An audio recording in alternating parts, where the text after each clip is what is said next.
Spring is on the horizon in the north and is in full bloom down below the Mason-Dixon line. Spring means baseball, and that is what we have in store for you tonight. College baseball is back and better than ever for the 2025 season.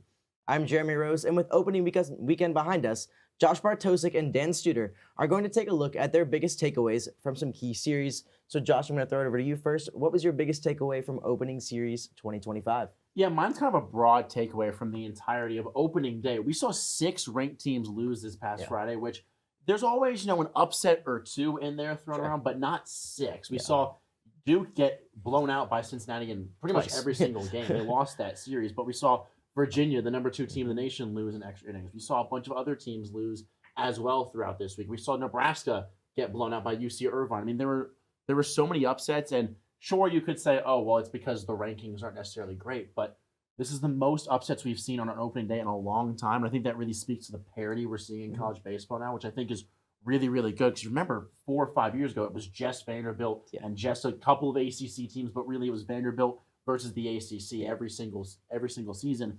But now you're seeing a lot more parity. I think that's really what's great for college baseball. And if we get weekends like this every single weekend, it'll be a pretty fun season. Yeah, for me, I'd say my biggest takeaway, Arizona, they need to right the ship. Arizona, the reigning Pac-12 champions, now in the Big 12. This is the first time that I'm really finally seeing all these Pac-12 teams that have finally moved on. Obviously, we saw it, especially with Penn State football with the Big 10, but now I'm finally getting my firsthand experience with it in the other divisions as well. Not to say that the Pac-12 wasn't a challenge, but the Big 12 isn't a cakewalk either. They now have to deal with teams like Oklahoma State, Kansas State, TCU, and of course, they're still dealing with Arizona State as well. Now, Arizona came into the 2025 year ranked at number 21. They finished 2024 ranked at number 25. So still, over that offseason, they managed to get bumped up 4 positions. So starting out 0-3 isn't exactly the start, of course, that they should have imagined. But my biggest issue with these losses, guys, is that they weren't, besides the Ole Miss game, which is at 2-1, they weren't close. You do the math, I'll do it for you. They got outscored 31-7 over this weekend. The only good takeaway that they had was that their shortstop, Zachary White, hit 2 home runs. I think, given the amount of runs that they gave up, I think that this is a pitching staff that's really missing 2 of their starting pitchers in Zachary Kent and Clark Candiotti. Kent had a 4.08 ERA in 15 starts last year. Candiotti a 3.39 in 16. Yeah, and obviously, when you're dealing with this Arizona team, it's a team who's going to be playing in a Big 12 that they haven't played in before, teams they haven't seen before, competition they haven't seen before, and while it might not be necessarily better on a game-to-game basis over the Pac-12, they've got to win games like this against teams out of their conference to show how good they are if they want to stay in the rankings. They're going to fall off in the next couple weeks if they can't right the ship. They've got 3 big matchups coming up next weekend. 2 come and right that ship, 3 more big SEC, ACC opponents to, fix themselves. With all the upsets, we'll see maybe Louisville can pop off an upset against a top 5 team in Texas A&M or potentially in Tennessee as well. A whole lot to move around there.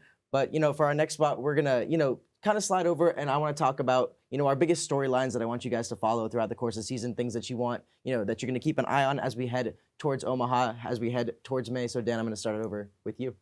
Well, for me, yesterday, a high-scoring Sunday.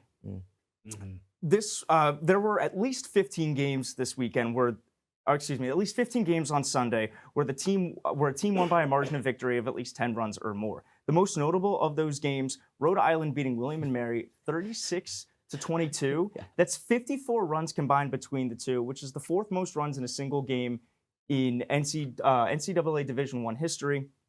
Combined, the 2 teams had 9 homers and 6 doubles.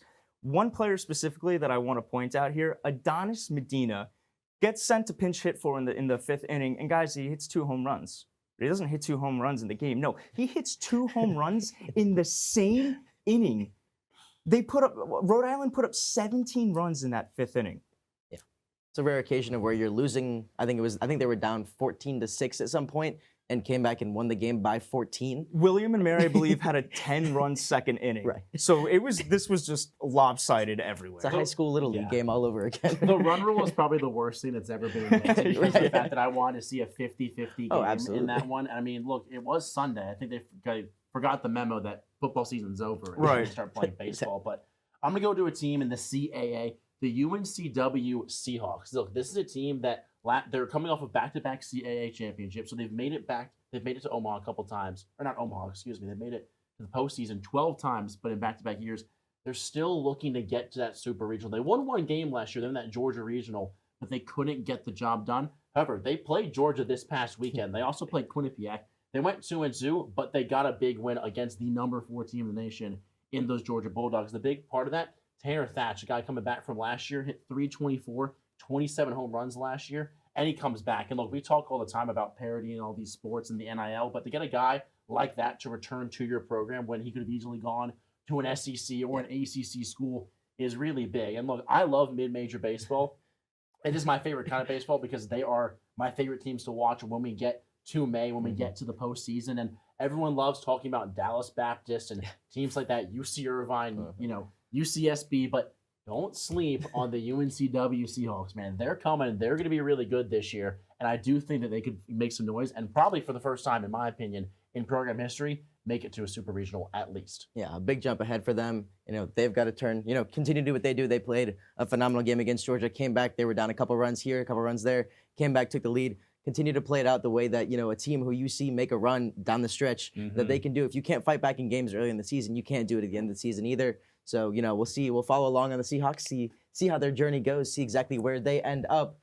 But if UNCW, once again, can fight back like they did in games against UGA, it will be a very successful year. The same applies for Louisville, who, if they can get the pop going, get those singles turning into extra base hits, they can make themselves and turn a run in a uber competitive ACC. But the year has just begun, and an exciting slate of games are on tap this weekend. Mid-majors and power conferences alike continue to square off as they work their way to Omaha.